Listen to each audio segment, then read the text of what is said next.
If you're ignoring your tax bill because you can't pay it, you are making one of the biggest mistakes that could cost you your business, your family home, and all your personal assets. There are thousands of directors in the UK right now struggling with their tax debt, feeling overwhelmed with letters and calls from HMRC, and they do not know where to turn. Now, if you don't act fast, this could be VAT, corporation tax, PAYE, or even self-assessment. You could face losing control of the situation, you could get wound up by the court, or even made personally bankrupt.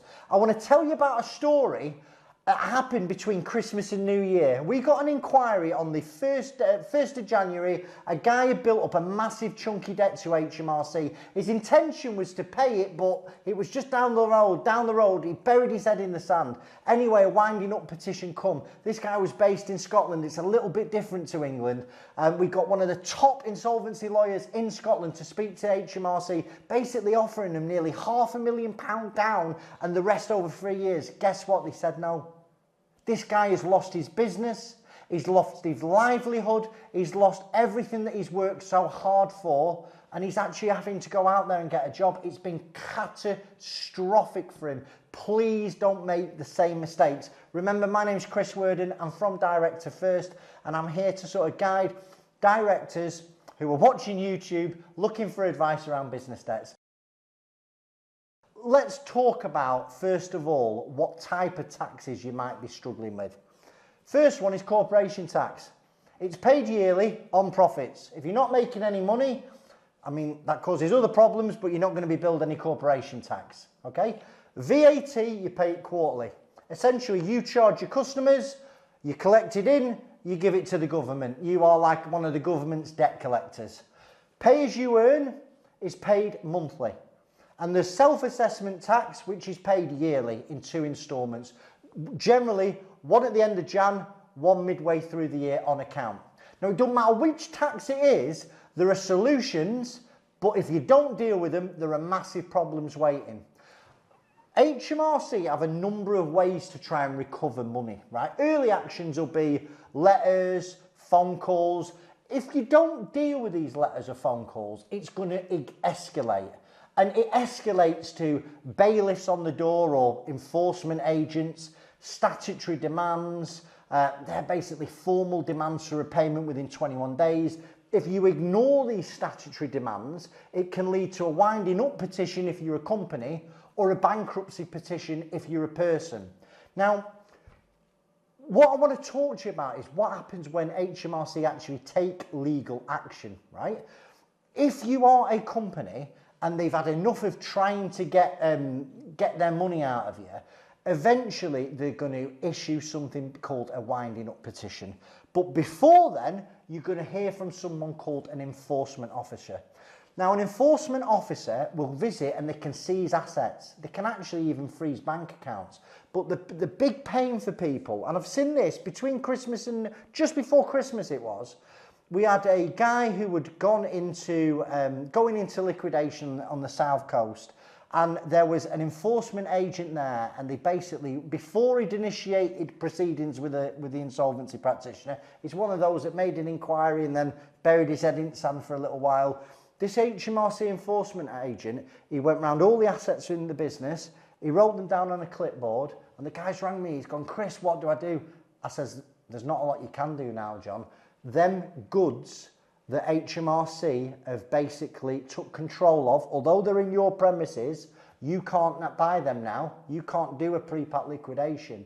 And this is going to be catastrophic for him because he owes the revenue about 150,000 and his assets probably worth about 25 grand. They won't get anywhere near 25 grand, at an auction scenario. So it's going to cause a huge problem for this director. Now, before you get to a winding up petition or an enforcement action, the key is speak to HMRC. Like, speak to them as soon as you realise you can't pay.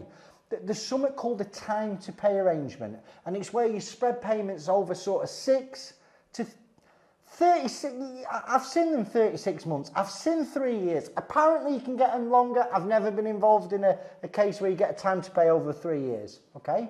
But what you've got to do is you've got to speak to the revenue. And there is some eligibility for this type of thing. Not everyone's going to get one.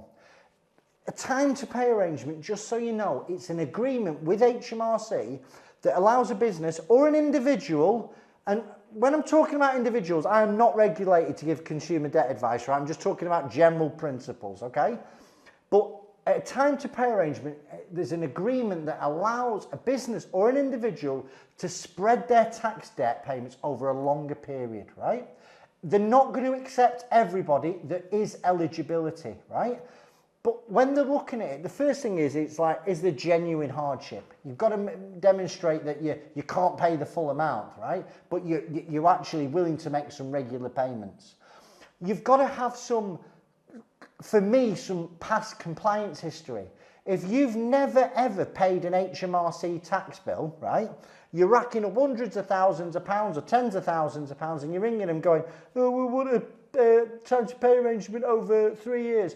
They're going to tell you no, I think so. And you're the type of company that's never, if you never speak to them, your compliance is poor, they're going to want that money in a shorter time spell because they're going to be very, very suspicious of you. Now, if you are somebody that has had an exemplary history with HMRC, you've just fell on some hard times, I think you're more likely to be able to get the 2 or 3 years, okay? Another thing that's eligibility for time to pay is you can only put current debt in a time to pay. You can only put it to taxes that are due now or overdue. You can't include debts that you're in dispute with, and you can't include planned future liabilities. So if you think about it, let's say you've got another HMRC VAT bill in the February VAT return, okay? My advice for you would be speak to HMRC, but wait until that next VAT return is due so you can include that into the time to pay arrangement, okay? You've got to be aware when you get these time to pay arrangements, there's going to be fees and interest charge, okay? There's no upfront fees, they don't charge you for doing it, but they do charge interest on outstanding debts. And here's the things that you really should know. Now this changes, I'm talking about January 2025. The current late payments and repayment interest rate that gets applied to main taxes is 7.25%, and that is from the 26th of November 2024, okay? So that is for late payment stuff. Repayment interest rate, so if you get into this time to pay arrangement, you're looking at 3.75% from November 2024. That will change in 2026, 2027, so just be mindful of it because the interest is calculated daily. The longer that the debt remains unpaid, the more you're going to pay in total, right? Now, if you set up a time to pay arrangement before a penalty is triggered, you hopefully might be able to avoid a late payment penalty, right? But the key thing is you've got to speak to them, right? Now, again, this is just a general principle. I don't give personal debt advice. I don't want to hear off you if you have personal debt problems. I'm not the guy, go on Citizens Advice to speak to someone who's regulated. But let's say that you owe self-assessment. There is a self-assessment payment plan, right, for debts under £30,000, and you can use that online. If it's over that, you're going to have to speak to HMRC directly. And again, tell them what's going on. The key thing is don't bury your head in the sand. The things that they might want to know of you, whether you're a business trying to get a time to pay or it's a personal time to pay, they obviously want to know your income and expenditures. They might ask about assets and liabilities. They want to know a proposed payment plan. And the key thing is, I mean, if you're really prepared, you give them cash flow projections. Most people are ringing up with empty promises to pay, in my experience, with no real idea how they're going to get out the mire. They've just got toothache and they'll do anything to get rid of that toothache. Please, please don't agree to a time to pay arrangement with HMRC that's going to fail, because all that will do is they'll continue with the enforcement process and you'll get wound up. So it's better if you cannot agree to what time to pay arrangement term that the HMRC are suggesting, you might need to look at insolvency options. Now, there's like a whole number of insolvency tools in the insolvency toolkit that will allow you to get to where you want to get to. First thing that's worth talking about is a company voluntary arrangement. It's known as a CVA for short. Now, a CVA works, and they work for businesses that are struggling. They will have multiple creditors, revenue, suppliers, bank debt. And the benefits are you can put all your debts into one pot, continue to trade, and pay it over a longer period of time, generally 60 months. And when you're in a CVA, as long as you keep up to date with current obligations, you're protected from any legal action. Now, I can't explain it in 30 seconds. If you're interested in a CVA, we need to have a chat. I've done loads of videos on CVAs, but potentially that's something that could save your business. If a CVA is not right for you and it's the end of the road, actually you're better off putting the business, and when I say the end of the road, some people don't understand my terminology.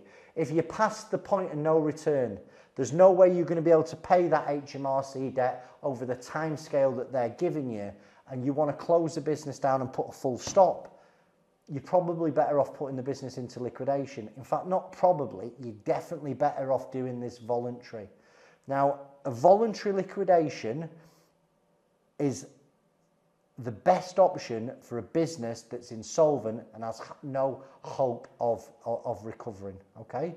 And it shows that you're acting diligently and responsibly as a director. You appoint a liquidator gets involved, liquidator, insolvency practitioner, formally close the business down. The HMRC debt, VAT, corporation tax, PAYE gets included in the liquidation. They are not personal debts. Chris Worden does not owe VAT, corporation tax or PAYE. Chris Worden Limited does. That isn't the same for self-assessment. Self-assessment tax, you are on the hook for it. Another insolvency process that you might want to consider is an administration. And that's where you can basically put your business into admin. It gives a sort of a temporary moratorium to stop any creditor pressure, and it gives you time to either refinance the business or buy the business out of administration into a new company. On a smaller level, you can do this with like a pre-pack liquidation where your business is insolvent, no hope of recovery, but you have some assets that you want to move into a new company. It might be plant, might be machinery, might be tables and chairs, website. You have a valuation done on those assets, and then you transfer them into the new company and then pay the money that's due for the assets over to the liquidator. Now, I'm going to touch on options for a person, right? I am not regulated to give personal debt advice, right? But if you cannot afford to pay your self-assessment and you cannot afford the time to pay arrangement, you want to find on the internet somebody who's regulated to give personal debt advice, and there are tools like IVAs, and an IVA is very similar to a CVA where you put all personal debts in a pot and you agree to pay it over a longer period of time. I am not your man for IVAs, okay? There will be some great companies out there. Obviously, when you're looking on the internet, make sure you check the reviews. Obviously, last resort for a person who's insolvent is bankruptcy. Now, one of the things that I want to talk to you about is the fears and concerns that directors have when it comes to these debts. And one of them is personal liability. Now, I'm just going to focus on the company, because if you've got a self-assessment, you are personally liable. You are personally liable to pay your self-assessment tax.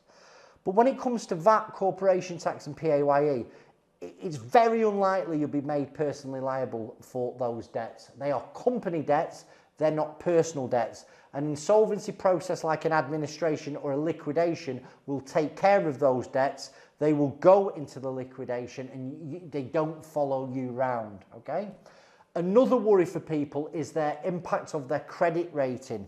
Now, in a CVA, your credit rating is in the toilet. You will not be able to get a packet of loo rolls on credit. Like, it will be ruined while you're in that CVA. If you put a business into liquidation, obviously that company that's gone into liquidation's credit score is over. The company doesn't exist. But it doesn't affect your personal credit history, okay? So again, you've got to act early with these things. The earlier act, the more options that you've got. As long as you understand what HMRC recovery methods are, and you act early and you understand things like time to pay arrangements and what options you've got when it comes to formal insolvency, you've got a fighting chance. Please stop ignoring letters or demands, because all that'll do, it'll escalate it further. I mean, I see, I'll go back to that case between Christmas and New Year. When the solicitor spoke to the revenue, they've basically said, we've been trying to communicate with this guy for X amount of months. If he spoke to the HMRC enforcement agent and he said, listen mate, I can't help you. It's gone to, you're being wound up. He says, if you'd have rang me 2 weeks ago, we'd have sorted this out. Like, people lose everything because they bury their head in the sand. Now, I hope you found the video useful. If you've got questions, drop them in the comments and I'll reply to them personally. In my next video, I'm going to explain what happens if you genuinely cannot pay back your bounce back loan or C-bills. Step by step, don't miss it. Subscribe now. Thanks for your time. Chris Worden, Director First.